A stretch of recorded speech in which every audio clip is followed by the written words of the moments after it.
সালাম আলাইকুম doctor Yunus sir. আপনি বলেন লিবিয়াতে নতুন করে লোক পাঠাইতেছেন শুনতে পারছি। আমরা অনেকেই আছি লিবিয়া প্রবাসী, সবাই কষ্টে আছি, কাজ কাম নাই লিবিয়াতে। আপনি আবার নতুন করে লোক পাঠাইতেছেন। আমরা সবাই অবৈধ আছি, অনেক মায়ের বুক খালি হয়েছে লিবিয়াতে আসিয়া। ঠিক আছে, আপনি যদ্দূর পারেন আমাদের একটু সাহায্য করেন, আমরা লিবিয়া প্রবাসীরা অনেক কষ্টে আছি। ইয়েস ইয়েস ইয়েস আমরা আপনার কাছে ক্ষমা চাই।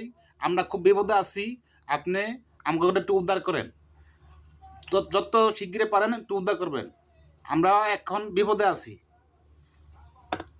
আমার লিবিয়া ভাই প্রবাসী ভাইরা যারা আছেন, ভিডিওটা যদি পান একটু কষ্ট করে সবাইকে শেয়ার দিয়ে দিবেন, যাতে সবাই যাতে দেখতে পারে। ডক্টর ইউনূস স্যারের কাছে পৌঁছে দিবেন ভিডিওটা। ঠিক আছে, সবার কাছে একটু চাওয়া যে ডক্টর ইউনূস স্যারের কাছে যাতে ভিডিওটা পৌঁছায়, সবাই একটু শেয়ার করে দিবেন। ঠিক আছে ভাই, খুব কষ্টে আছি আমরা।